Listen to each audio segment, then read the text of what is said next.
যুক্তরাষ্ট্রে স্থায়ীভাবে বসবাসের স্বপ্ন দেখা অভিবাসন প্রত্যাশীদের জন্য এবার বড় ধরনের ধাক্কা নিয়ে আসছে ট্রাম্প প্রশাসন। গ্রিন কার্ডের আবেদন প্রক্রিয়ায় বিশাল অঙ্কের অগ্রিম আর্থিক ফি যুক্ত করার এক নতুন নীতিমালার খসড়া তৈরি করছে হোয়াইট হাউস। স্বল্প আয়ের দেশগুলো থেকে আসা মানুষের অভিবাসন ঠেকাতে ট্রাম্প প্রশাসনের এই চরম বিতর্কিত উদ্যোগের নেপথ্যে ঠিক কী পরিকল্পনা রয়েছে, এই নিয়ে বিস্তারিত জানাচ্ছেন ত্রিবেণী তনু। যুক্তরাষ্ট্রের গ্রিন কার্ড পেতে এবার অগ্রিম $1 লাখ ফি বা জামানত আরোপের বিষয়টি গুরুত্বের সঙ্গে বিবেচনা করছে ট্রাম্প প্রশাসন। ব্রিটিশ সংবাদ মাধ্যম দ্য টেলিগ্রাফের প্রতিবেদন অনুযায়ী স্বল্প আয়ের বিদেশিদের মার্কিন মুলুকে প্রবেশ সীমিত করার লক্ষ্যেই পররাষ্ট্র দপ্তর এই নতুন প্রস্তাবটি পর্যালোচনা করছে।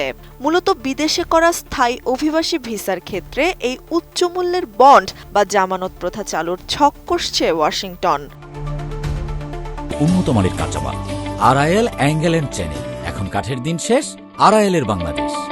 নতুন এই প্রস্তাব অনুযায়ী আবেদনকারীদের এই জামানতের বিশাল অঙ্কের অর্থ শুরুতেই জমা দিতে হবে, যা ব্যক্তিভেদে ভিন্ন হতে পারে। পরবর্তীতে তারা মার্কিন নাগরিকত্ব অর্জন করলে এই অর্থ ফেরত পাবেন, তবে সেই প্রক্রিয়া সম্পন্ন হতে লেগে যেতে পারে কয়েক বছর।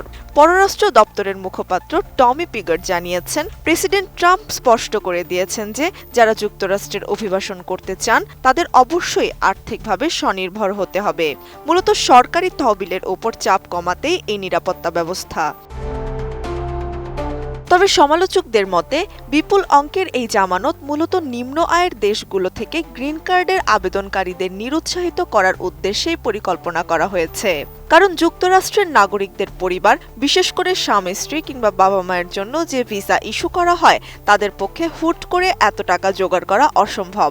এর আগে ট্রাম্প প্রশাসন ৭৫টি দেশের ওপর ভিসা স্থগিতাদেশ এবং মেধার ভিত্তিতে H-1B ভিসার উপরেও $1 লাখ ফি আরোপের চেষ্টা করে আইনি বাধার মুখে পড়েছিল। ২০২৫ সালে ধনকুবেরদের জন্য $10 লাখ খরচে দ্রুত স্থায়ী বসবাসের সুযোগ দিতে ট্রাম্প গোল্ড কার্ড কর্মসূচি চালু করা হলেও তা আশানুরূপ ফল পায়নি। মে মাস পর্যন্ত মাত্র ৩৩৮ জন আবেদনকারীর মধ্যে অনুমোদন পায় মাত্র একটি আবেদন।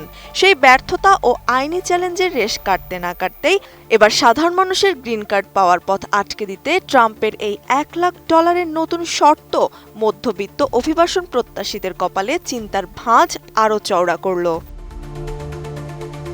ত্রিবেণী তনু, ATN নিউজ।